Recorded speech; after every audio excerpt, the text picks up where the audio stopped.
Hello everyone. भारतीय राज्य व्यवस्था से संबंधित आज हम यहाँ पर सेकंड वीडियो के माध्यम से कुछ अन्य विषय वस्तुओं का रिवीजन करेंगे। आई होप आप सभी यहाँ पर पढ़कर आए होंगे। टारगेट आप सभी को शेयर कर दिया गया था कि किस टॉपिक से रिलेटेड आज यहाँ पे प्रश्न होंगे। तो चलिए आज का अपना प्रेजेंटेशन स्टार्ट करते हैं। पेपर पेन लेकर जरूर बैठ जाइए। जहाँ पे जो भी क्वेश्चन आपके समक्ष आएंगे उसको वहाँ पर देखना है, सबमिट करना है। द लास्ट की आपके आज का परफॉर्मेंस कैसा रहा। वीडियो को शेयर जरूर ज़्यादा से ज़्यादा करें और रेगुलर रूप से वॉच जरूर करें। रिवीजन रेगुलर करें। जहाँ पर आपको अगर कमियाँ लगती हैं वीडियो देखने के बाद उन टॉपिक्स का एक बार रिवीजन जरूर करें। चलिए आज का अपना प्रश्न स्टार्ट करते हैं। सबसे पहला प्रश्न है आज आपके समक्ष, निम्नलिखित कथनों पर विचार कीजिए। पहला, मूल रूप से भारतीय संविधान में मूल कर्तव्य मौजूद थे। दूसरा, मूल रूप से भारतीय संविधान में मूल कर्तव्य का प्रावधान नहीं था। तीसरा, मूल कर्तव्य का प्रावधान भारतीय संविधान में 42वें संविधान के अंतर्गत लाया गया। चौथा, ऑटोमोबाइल क्षेत्र। तो क्वेश्चन नंबर उपर्युक्त में से सत्य कथन का चयन कीजिए। पहला 1 और 2, बी है 2 और 3, सी है 1 और 3, डी है इनमें से कोई नहीं। क्वेश्चन नंबर 1 का आंसर दीजिए। ABCD में से यहाँ पर राइट आंसर क्या है। 10 सेकंड है आप सभी के पास अपने आंसर को सबमिट करने के लिए। सभी लोग क्वेश्चन नंबर 1 का आंसर दीजिए।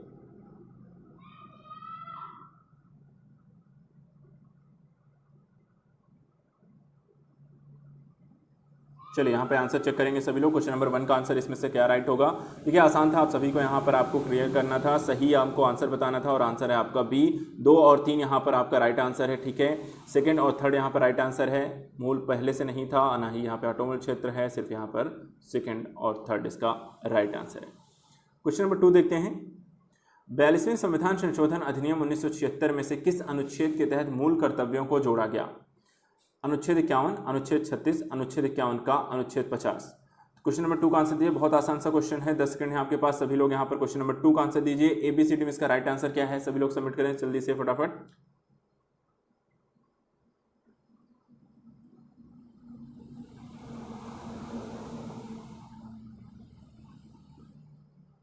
चलिए आंसर यहाँ पे चेक करेंगे सभी लोग। क्वेश्चन नंबर 2 का देखिए राइट आंसर है आपका, देखिए आपका अनुच्छेद का मूल कर्तव्य कौन सा है। अनुच्छेद 51 का के अंतर्गत से यहाँ पर ऐड किया गया है। 2 का आंसर है आपका सी। चलिए क्वेश्चन नंबर 3 देखते हैं। किस समिति की अनुशंसा के आधार पर अधिकारों के साथ संविधान में मूल कर्तव्य भी शामिल किए गए। ए बलवंत राय मेहता समिति, बी सरदार स्वर्ण सिंह समिति, सी अशोक सिंह समिति, डी अशोक मेहता समिति। तो क्वेश्चन नंबर 3 का आंसर दीजिए। ABCD में इसका राइट आंसर क्या है। क्वेश्चन नंबर 3, 10 सेकंड है आप सभी के पास आंसर करने के लिए। क्वेश्चन नंबर 3 का आंसर दीजिए।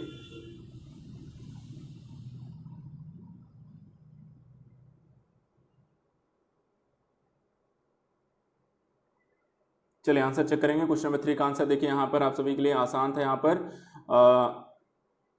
किस समिति की अनुशंसा के आधार पर अधिकारों के साथ संविधान में मूल कर्तव्य शामिल किए गए। क्वेश्चन है आपका आंसर है सरदार स्वर्ण सिंह समिति। आंसर सभी लोग बी कर टिक करेंगे। क्वेश्चन नंबर 3 का आंसर है बी। क्वेश्चन नंबर 4 पे आते हैं। निम्नलिखित में से कौन भारत के राष्ट्रपति के निर्वाचन हेतु निर्वाचक गण में सम्मिलित नहीं है। ए लोकसभा के निर्वाचित सदस्य, बी राज्यसभा के निर्वाचित सदस्य, सी राज्यों की विधानसभाओं के निर्वाचित सदस्य, डी राज्यों के विधान परिषदों के निर्वाचित सदस्य। तो क्वेश्चन नंबर 4 का आंसर बताइए। राष्ट्रपति के निर्वाचक गण में कौन सम्मिलित नहीं है। ABCD में इसका राइट आंसर क्या है। क्वेश्चन नंबर 4 का 10 सेकंड है आपके पास, सभी लोग सबमिट करेंगे।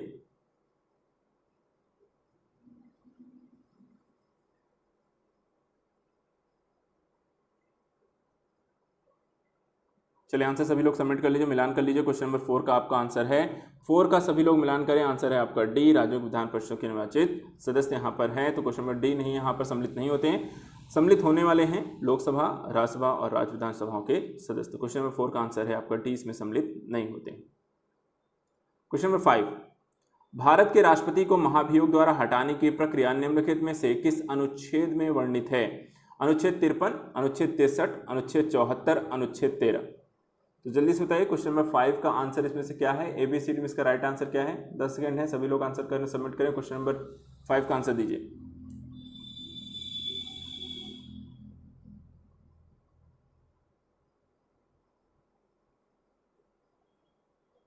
चलिए मिलान करेंगे। क्वेश्चन नंबर 5 का आपका आंसर सभी लोग टिक करेंगे। क्वेश्चन नंबर 5 का आंसर है आपका बी, अनुच्छेद 63 के तहत। सभी लोग मिलान करेंगे। क्वेश्चन नंबर चलिए 6 पे आते हैं। अब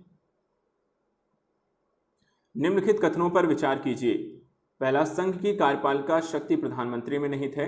दूसरा, प्रधानमंत्री की नियुक्ति राष्ट्रपति के द्वारा की जाती है। तीसरा, प्रधानमंत्री मंत्रिपरिषद के प्रधान होते हैं। चौथा, यह आवश्यक नहीं कि नियुक्ति के समय प्रधानमंत्री संसद के सदस्य का सदन हो, किसी भी सदन का सदस्य हो। उपर्युक्त में से सत्य कथन का चयन कीजिए। ए है केवल एक, बी है 1 2 3, सी है 2 3 4 और डी है 1 3 4। क्वेश्चन नंबर 6 का आंसर बताइए। ABCD में इसका राइट आंसर क्या है? 10 सेकंड है आप सभी के पास, जल्दी से क्वेश्चन नंबर 6 का आंसर बताएं।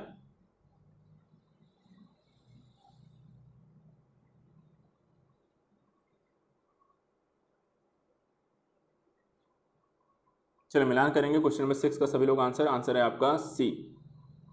ठीक है, यहाँ पर तो क्वेश्चन नंबर 6 का 2 3 और 4 यहाँ पर इसके राइट आंसर है। सभी लोग मिलान कर लीजिए। क्वेश्चन नंबर 6 का आंसर है आपका सी। राष्ट्रपति में बेसिकली पहला संघ की कार्यपालिका शक्ति आपकी राष्ट्रपति में निहित है। चलिए क्वेश्चन नंबर 7 देखते हैं। भारत के राष्ट्रपति से संबंधित निम्नलिखित कथनों में से कौन सा एक सही नहीं है? ए, वह संसद का एक संगठक भाग है। बी, यह दोनों सदनों की चर्चा में भाग लेता है। सी, वह प्रत्येक वर्ष दोनों सदनों की संयुक्त बैठक को संबोधित करता है।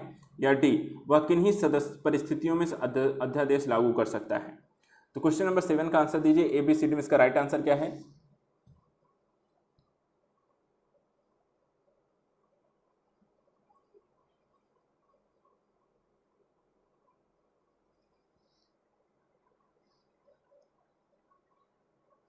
चलिए मिलान करेंगे क्वेश्चन नंबर 7 का आंसर सभी लोग। 7 का आंसर है आपका बी, वह दोनों सदनों की चर्चा में भाग लेता है। तो 7 का आंसर टिक करिए। राइट आंसर सभी लोग मिलान कर लिए। 7 का है बी। क्वेश्चन नंबर 8, भारत के राष्ट्रपति ने एकमात्र मामले में अपनी पॉकेट वीटो की शक्ति का प्रयोग किया था। पहला है हिंदू कोड बिल, बी है पेप्सू विनियोग विधेयक, सी है भारत डाकघर संशोधन विधेयक, डी है दहेज प्रतिषेध विधेयक। तो क्वेश्चन नंबर 8 का आंसर दीजिए। ABCD में इसका राइट आंसर क्या है? 10 सेकेंड है आप सभी के पास आंसर को सबमिट करने के लिए। आंसर सभी लोग सबमिट करेंगे। क्वेश्चन नंबर 8 का आंसर दीजिए। आसान सा प्रश्न है, जल्दी से बताएं। क्वेश्चन नंबर 8,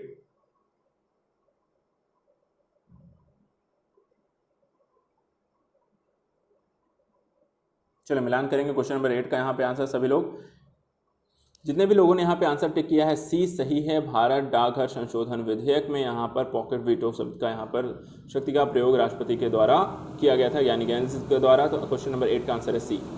क्वेश्चन नंबर 9, निम्न में से किस विषय पर राष्ट्रपति के लिए मंत्रिपरिषद से सलाह लेना आवश्यक नहीं है?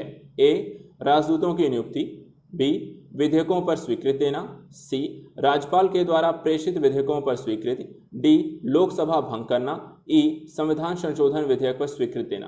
तो क्वेश्चन नंबर 9 का आंसर बताइए। ABCD E में से इसका राइट आंसर क्या है? 10 सेकंड है, सभी लोग अपने आंसर दे देंगे। क्वेश्चन नंबर 9, राष्ट्रपति के लिए मंत्रिपरिषद से सलाह लेना आवश्यक नहीं है, किस विषय पर? क्वेश्चन नंबर 9 का आंसर बताएं।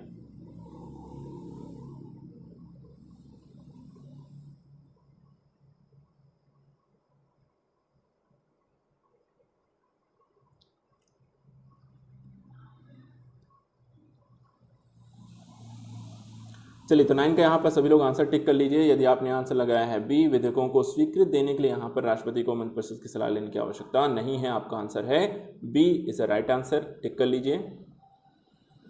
क्वेश्चन नंबर 10, लोकसभा का कार्यकाल ए, किसी भी परिस्थिति में नहीं बढ़ाया जा सकता, बी, एक बार में 6 महीने के लिए बढ़ाया जा सकता है, सी, आपातकाल की घोषणा के दौरान एक बार में 2 वर्ष तक के लिए बढ़ाया जा सकता है, डी, आपातकाल की घोषणा के दौरान एक बार में 1 वर्ष तक के लिए बढ़ाया जा सकता है।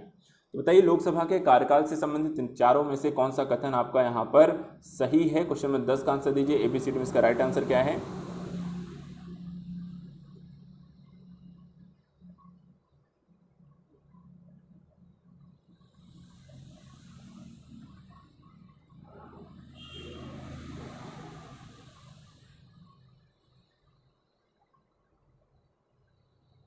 चलिए मिलान करेंगे। 10 का आंसर है आपका सी। चलो मिलान कर लीजिए। 10 का आंसर है आपका सी। चलिए 11 देखते हैं। क्वेश्चन नंबर 11 का, लोकसभा अध्यक्ष के पद के संदर्भ में निम्नलिखित पर विचार कीजिए। पहला, वह राष्ट्रपति के प्रसाद पर्यंत पद धारण कर सकता है। दूसरा, यह एक आवश्यक नहीं है कि अपने निर्वाचन के समय सदन का सदस्य हो, परंतु उसे अपने निर्वाचन के बाद 6 महीने के भीतर सदन का सदस्य हो जाना पड़ेगा। तीसरा, यदि वह त्यागपत्र देना चाहे तो उसे अपना त्यागपत्र उपाध्यक्ष को संबोधित करना होगा। क्वेश्चन नंबर 11 का आंसर दीजिए। ऑप्शन देख लेते हैं। ए है केवल 1 और 2, बी है केवल 3, सी है 1 2 3 और डी है इनमें से कोई नहीं। तो क्वेश्चन नंबर 11 का आंसर बताइए एबीसीडी में इसका राइट आंसर क्या है। 10 सेकेंड है, सभी लोग आंसर को सबमिट करिए। क्वेश्चन नंबर 11 का आंसर बताइए।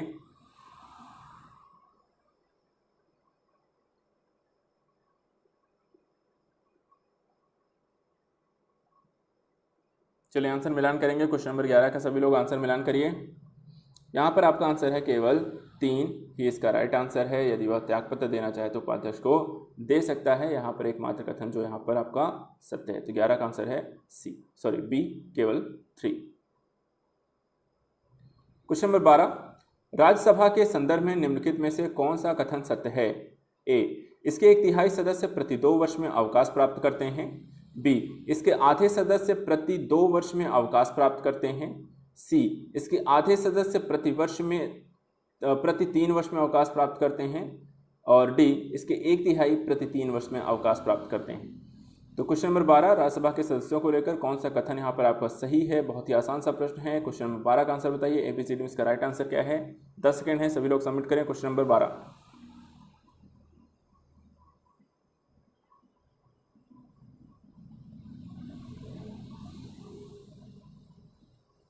चलिए मिलान करेंगे। क्वेश्चन नंबर 12 का आपका आंसर है ए। ठीक है, आंसर है आपका ए। इसके 1/3 सदस्य होते हैं प्रति 2 वर्ष में अवकाश प्राप्त करते हैं। तो 12 का सभी लोग मिलान करें, आंसर है आपका ए। क्वेश्चन नंबर 13, राष्ट्रहित में भारत की संसद राज्य सूची के किसी विषय पर विधिक शक्ति प्राप्त कर लेती है यदि इसके लिए एक संकल्प ए, लोकसभा द्वारा अपनी संपूर्ण सदस्यों के साधारण बहुमत से पारित कर दिया जाए। बी, लोकसभा द्वारा सभी संपूर्ण सदस्य संख्या के विशेष बहुमत से पारित कर लिया जाए। सी, लोकसभा द्वारा सभी अपनी संपूर्ण सदस्य के साधारण बहुमत से पारित कर दिया जाए और राज्यसभा द्वारा अपने उपस्थित एवं मत देने वाले सदस्यों के कम से कम 2/3 बहुमत से पारित कर दिया जाए। तो क्वेश्चन नंबर 13 का आंसर बताइए एबीसीडी में इसका राइट आंसर क्या है। 10 सेकंड है सभी लोगों के पास अपने आंसर को सबमिट करने के लिए। क्वेश्चन नंबर 13 का आंसर बताइए।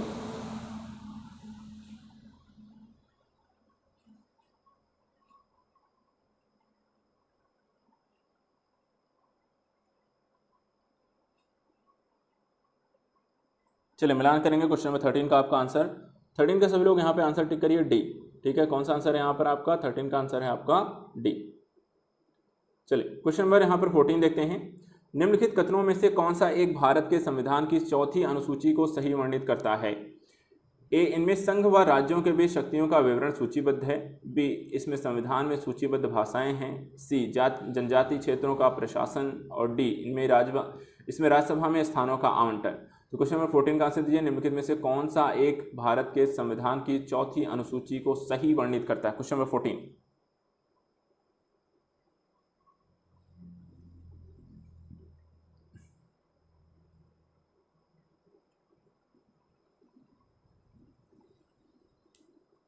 चलिए 14 का आंसर यहाँ पे मिलान करेंगे। 40 का आंसर है आपका डी। इसमें राज्यसभा के में स्थानों का आवंटन है। क्वेश्चन नंबर 14 का आंसर है आपका डी।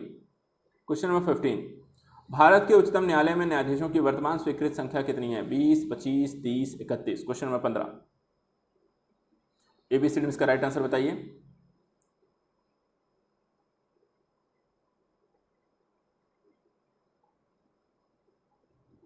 चलिए मिलान करें यहाँ पे सभी लोग, आंसर है आपका डी। कितनी ही संख्या है 31 है इस समय।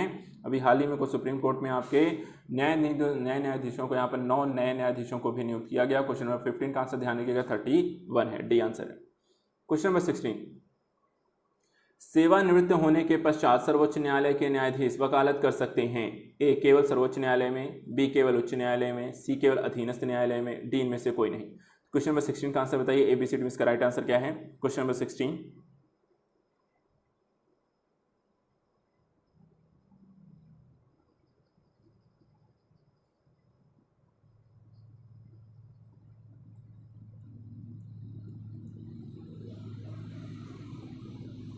चलिए मिलान करेंगे। आंसर है आपका 16 का डी, इनमें से कोई नहीं। ठीक है, यहाँ पे सेवानिवृत्त होने के पश्चात सर्वोच्च न्यायालय के न्यायाधीश इनमें से कहीं से भी कार्य नहीं कर सकते। क्वेश्चन नंबर 17, कोई भी संविधान कानून भारतीय सर्वोच्च न्यायालय के द्वारा असंवैधानिक घोषित किया जा सकता है यदि वह ए, वर्तमान द्विस्तरीय संघीय व्यवस्था के स्थान पर 3 स्तरीय व्यवस्था स्थापित करता है। बी विधि के समक्ष समानता के अधिकार को भाग 3 से हटाकर संविधान अन्यत्र कहीं रखता है। सी कार्यकारिणी की संसदीय व्यवस्था के स्थान पर अध्यक्षात्मक व्यवस्था रखता है। डी सर्वोच्च न्यायालय के भार को कम करने हेतु एक संघीय अपीलीय न्यायालय स्थापित करता है। क्वेश्चन नंबर 17 का आंसर दीजिए। एबीसीडी में इसका राइट आंसर क्या है? सभी लोग यहाँ पर क्वेश्चन 10 सेकंड है आपके पास, सभी लोग क्वेश्चन नंबर 17 का आंसर दीजिए।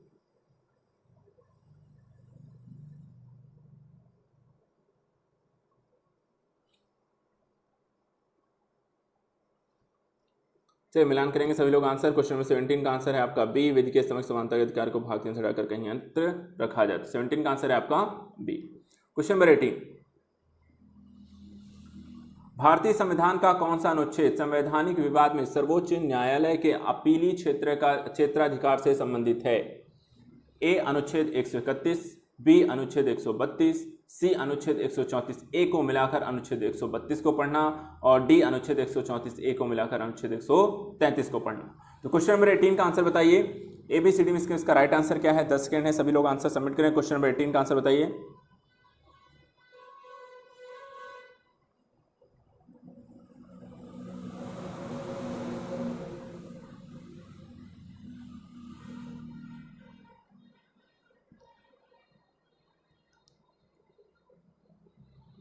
चलिए मिलान करेंगे आंसर। क्वेश्चन नंबर 18 का आंसर है सी 134 ए को मिलाकर अनुच्छेद 132 को पढ़ना, यहां पर इसका राइट आंसर है। यहां पर क्वेश्चन नंबर 18 का आंसर है आपका सी। क्वेश्चन नंबर 19, भारत के नीचे दिए गए न्यायालयों में से किन्हें अभिलेख न्यायालय माना जाता है? ए केवल सर्वोच्च न्यायालय को, बी केवल उच्च न्यायालय को, सी उच्च न्यायालय को और सर्वोच्च न्यायालय को, डी जनपद न्यायालयों को। तो क्वेश्चन नंबर 19 का आंसर दीजिए। एबीसीडी में इसका राइट आंसर क्या है? क्वेश्चन नंबर 19,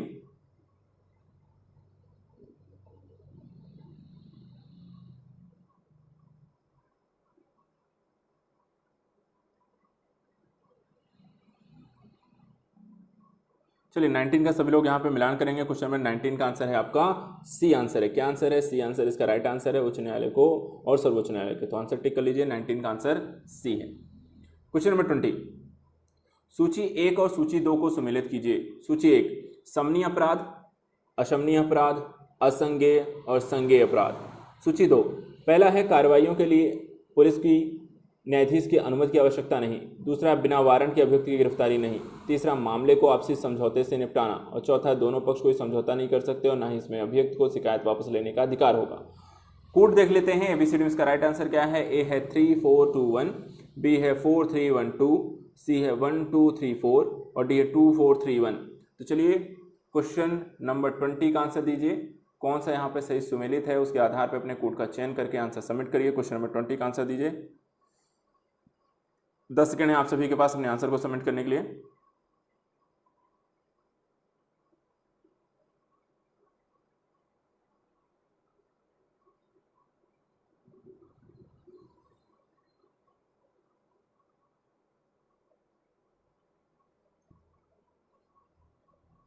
चलिए मिलान करेंगे सभी लोग। क्वेश्चन नंबर 20 का आंसर देखिए यहाँ पर है डी, बी आंसर है, ठीक है।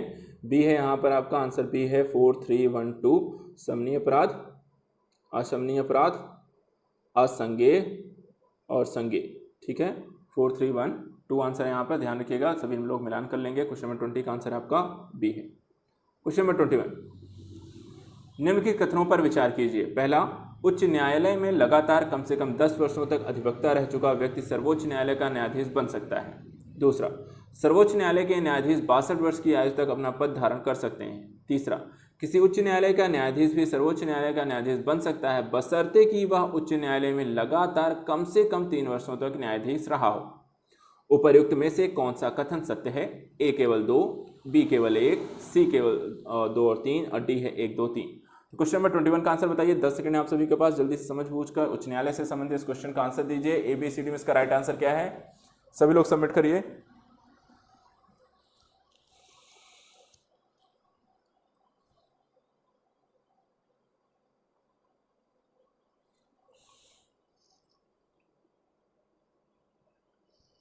चलिए मिलान करेंगे। क्वेश्चन नंबर 21 का आंसर है आपका ए केवल 2, यहाँ पर इसका राइट आंसर है। क्वेश्चन नंबर 21 का आंसर है ए। क्वेश्चन नंबर 22, सर्वोच्च न्यायालय के न्यायाधीशों को किन आधार पर पद से हटाया जा सकता है? साबित कदाचार, 62 वर्ष की आयु पूरा करना, या असमर्थता। कूट है केवल 3, बी है केवल 1, सी है केवल 2 और डी है 1 और 3। तो क्वेश्चन नंबर 22 का आंसर बताइए, कौन सा इसमें से राइट आंसर है।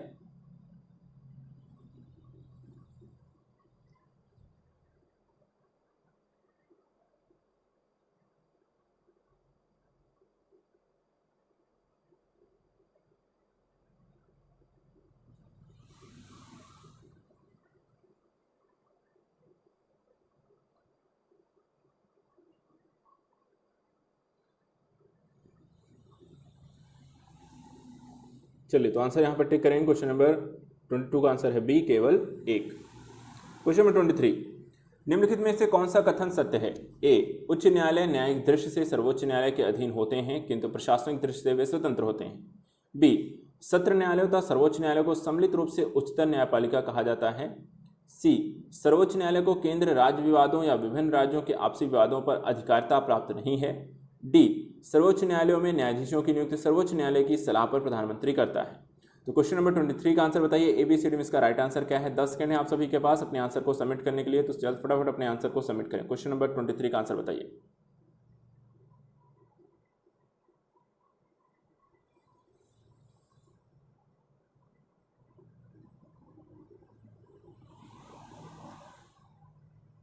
चलिए मिलान करेंगे। क्वेश्चन नंबर 23 का आंसर है आपका यहाँ पर डी, सिविल न्यायालय में न्यायाधीश की नियुक्ति सर्वोच्च न्यायालय की सलाह पर प्रधानमंत्री करता है यहाँ पर। तो आंसर है आप सभी का डी, यहाँ पर आपका कथन सत्य है। आते हैं अगले क्वेश्चन की ओर। क्वेश्चन नंबर 24, भारत के केंद्र राज्य संबंध प्रभावित होते हैं। पहला, उच्च न्यायालय न्यायिक दृष्टि से सर्वोच्च न्यायालय के अधीन होते हैं कि ओके, यहाँ पे आपका ऑप्शन आई थिंक मिसप्लेस किया गया है, तो क्वेश्चन हम इसे यहाँ पर छोड़ देते हैं। ठीक है, इस क्वेश्चन को ड्रॉप करते हैं। क्वेश्चन नंबर 25 पे आते हैं। भारत के केंद्र राज्य संबंध प्रभावित होते हैं। पहला, संविधान के प्रावधानों से, नियोजन प्रक्रिया से, राजनीतिक हितों के अंतर्विरोध से, हुक्म चलाने की इच्छा प्रबलता से। नीचे दिए कूट में से सही उत्तर का चयन कीजिए। पहला 1 और 2, बी है 2 3 4, सी है 1 2 4 और डी है 1 2 3 4। तो क्वेश्चन नंबर 25 का आंसर दीजिए, कौन सा इसमें से राइट आंसर है। क्वेश्चन नंबर 25 बेसिकली है तो 24, लेकिन 25 का आंसर दीजिए।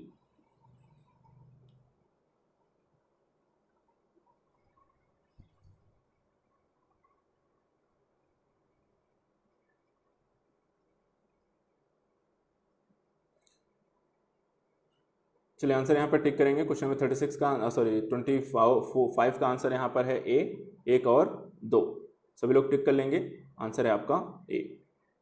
क्वेश्चन नंबर 26, निम्नलिखित में से कौन सा कथन सत्य है। अनुच्छेद 248 का संबंध अवशिष्ट शक्तियों के साथ है। बी, सभी अवशिष्ट शक्तियां संसद के पास हैं, न कि राज्यों के पास। सी, अवशिष्ट शक्तियों के प्रावधानों के कारण जब पहली बार सेवा कर अस्तित्व में आया था पूरी तरह केंद्र को मिला, न कि राज्यों को। और डी, वन्यजीव वस्तुओं, जंतुओं और पक्षियों का संरक्षण अवशिष्ट सूची का विषय है। तो क्वेश्चन नंबर 26 का आंसर दीजिए। एबीसीडी में इसका राइट आंसर क्या है। सभी लोगों के पास 10 सेकंड है यहाँ पर अपने आंसर को सबमिट करने के लिए, तो जल्दी से फटाफट यहाँ पर अपने आंसर को सबमिट करें। Question number 26।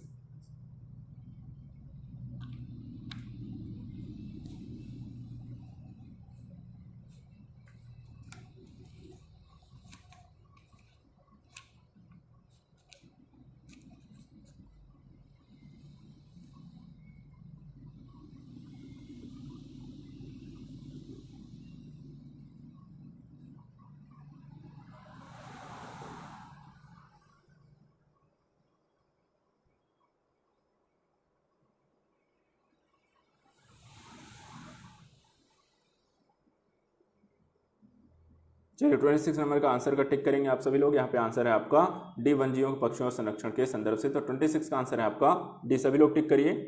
नेक्स्ट आते हैं क्वेश्चन नंबर 27, निम्नलिखित में से कौन सा युग्म सुमेलित नहीं है। विषय और सूची दी हुई है। नागरिकता से जुड़े विषय, जनगणना से जुड़े विषय, पुलिस और सिविल प्रक्रिया संहिता, सूची है संघ सूची, राज्य सूची, संवर्ती सूची। तो आपको ये बताएं निम्नलिखित कौन सा युग्म सुमेलित नहीं है। क्वेश्चन नंबर 27 का आंसर बताइए। एबीसीडी में इसका राइट आंसर क्या है।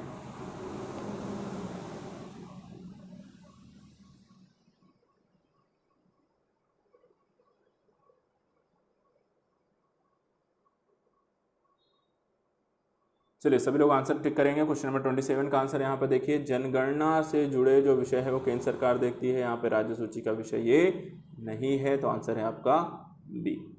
सभी लोग टिक करेंगे, आंसर है आपका बी, सही है यहाँ पे बी आंसर इसका राइट आंसर है।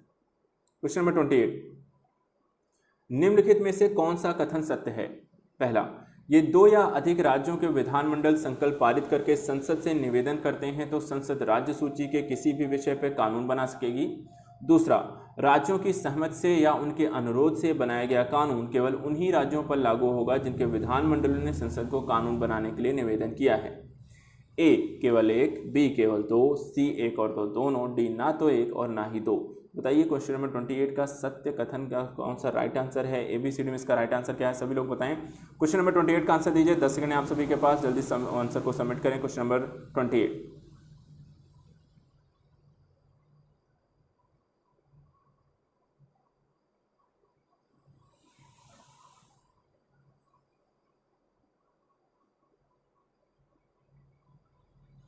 चलिए मिलान करेंगे आंसर का। यहाँ पर आपका सही है सी, यानी कि 1 और 2 दोनों यहाँ पर कथन आपके सत्य हैं। क्वेश्चन नंबर 29, निम्नलिखित में से कौन सा कथन सत्य है? पहला, अखिल भारतीय सेवाएं केंद्र सरकार को राज्यों को नियंत्रित करने के लिए महत्वपूर्ण शक्ति प्रदान करता है। दूसरा, केंद्र तथा राज्यों के कार्यों में समन्वय बढ़ाने के लिए कई सम्मेलन आयोजित किए जाते हैं, इन सभी में अध्यक्षता केंद्र के प्रतिनिधि के द्वारा की जाती है। ऑप्शन देख लेते हैं, ए है केवल 1, बी है केवल 2, सी है 1 और 2 दोनों, डी है ना तो 1 और ना ही 2। तो क्वेश्चन नंबर 29 का आंसर बताइए, ABCD में इसका राइट आंसर क्या है? क्वेश्चन नंबर 29,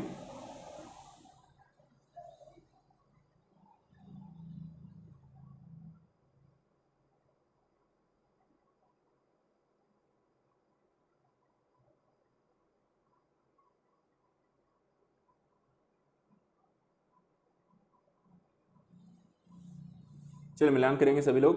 आंसर है आपका सी, 1 और 2 दोनों। क्वेश्चन नंबर 30, निम्नलिखित में से कौन सा कथन सत्य है? पहला, आपात उद्घोषणा के समय केंद्र व राज्यों के प्रशासनिक संबंधों में व्यापक बदलाव आ जाता है। दूसरा, अनुच्छेद 360 के तहत राष्ट्रपति उच्च न्यायालय के न्यायाधीशों के वेतन भत्तों में कटौती करने का निर्देश दे सकता है। कूट, ए केवल 1, बी केवल 2, सी 1 और 2 दोनों, डी ना तो 1 और ना ही 2। तो क्वेश्चन नंबर 30 का आंसर बताइए, ABCD में इसका राइट आंसर क्या है?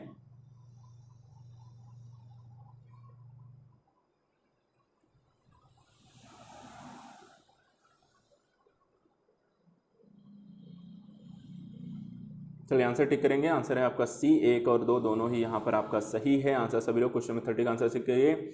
आपात उद्घोषणा के समय केंद्र राज्यों के प्रशासनिक संबंधों में व्यापक बदलाव आ जाता है और अनुच्छेद 360 के तहत राष्ट्रपति उच्च न्यायालय के न्यायाधीशों के वेतन भत्तों में कटौती कर सकता है। क्वेश्चन नंबर 31, सरकारिया आयोग किसकी समीक्षा के लिए गठित हुआ? ए, राष्ट्रपति और प्रधानमंत्री के मध्य संबंधों की, विधायिका और कार्यपालिका के मध्य संबंधों की, कार्यपालिका और न्यायपालिका के मध्य संबंधों की, संघ राज्य संबंध के मध्य संबंधों की। तो क्वेश्चन नंबर 31 का आंसर दीजिए, 10 सेकंड आप सभी के पास। क्वेश्चन नंबर 31 का आंसर बताएं, राइट आंसर कौन सा है? राइट ऑप्शन आपका कौन सा है?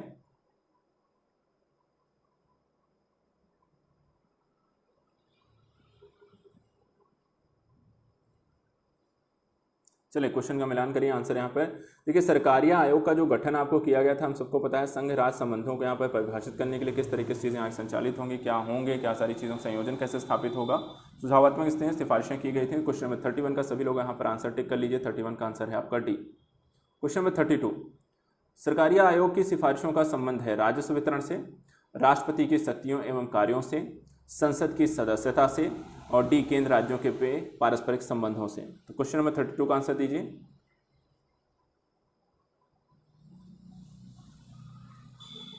सरकारिया आयोग ने किस संदर्भ में यहाँ पे सिफारिशें की हैं, जल्दी से बताएं। क्वेश्चन नंबर 32 का आंसर दीजिए।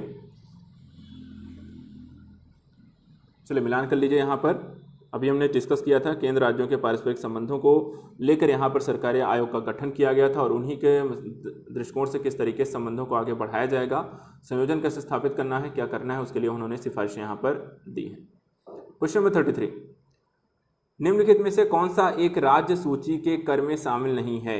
ए, कृषि आय पर कर, बी, विद्युत के उपभोग या विक्रय पर कर, सी पथकर, डी भारत में निर्मित तंबाकू, अल्कोहलिक लीकर आदि पर उत्पाद शुल्क। क्वेश्चन नंबर 33 का आंसर बताइए। कौन सा एक राज्य सूची के कर में शामिल नहीं है?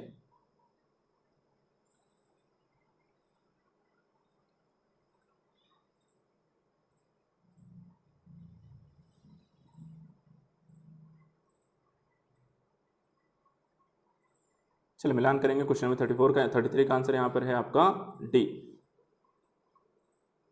चलिए लास्ट क्वेश्चन आज का अपना हम लेते हैं, क्वेश्चन नंबर 34 को। निम्नलिखित में से कौन से कथन सत्य हैं? पहला, राज्य की कर सूची केंद्र की सूची से लंबी है। बी, ज्यादा आय की संभावना वाले कर संघ सूची में हैं, जबकि राज्य सूची में शामिल करों से अधिक आय नहीं हो पाती।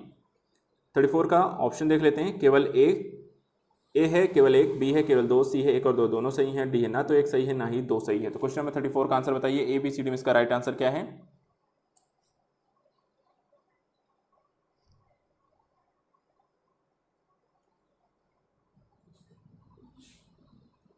चलिए मिलान करेंगे। क्वेश्चन नंबर 34 का आंसर यहाँ पर है सी, ए और दो यहाँ पर दोनों ही सही हैं।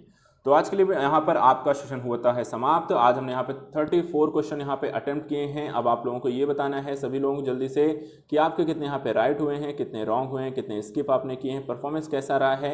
रिवीजन देखिए यहाँ पर इस टॉपिक का जरूर कर लें। यहाँ पर जो टॉपिक आज हमने दिए हैं, नेक्स्ट डे का जो भी आपका टॉपिक है आपके ग्रुप में यहाँ पर शेयर कर दिया जाएगा। उससे आप टेलीग्राम ग्रुप में यहाँ पर आपको जुड़ा रहना है। टेलीग्राम ग्रुप का नाम आप यहाँ पर सर्च कर लीजिए, UP exam prep with Ravindra sir. वहाँ पर आप मेरे साथ जुड़ जाइए। यहाँ पर आपको डेली यहाँ पर टारगेट आपको शेयर किए जाते हैं, साथ यहाँ पर पीडीएफ इत्यादि भी आपको दी जाएगी। क्वेश्चन नंबर 34 का यहाँ पर हमने आज यहाँ पर अटेम्प्ट कर लिए हैं। कल के टारगेट के साथ कल हम एक बार और यहाँ पर नए टॉपिक और क्वेश्चंस को लेकर आएंगे। तब तक लिए थैंक यू सो मच। आप लोग यहाँ पर इसे रिवीजन करिए और अपनी तैयारी को यहाँ पर रेगुलर बनाए रखिए। रेगुलर यहाँ पर स्टडी जरूर करते रहना है। और जब भी मूल्यांकन करना हो तो ऐसा नहीं कि यहाँ पर आप मेरे साथ कर रहे हैं। अगर आपको लगता है कि यहाँ पर जो पढ़ लिया है फिर से रिविजन करना है परीक्षा से पहले, आप इन वीडियोज़ को दोबारा देखकर आप अपना रिविजन कर सकते हैं।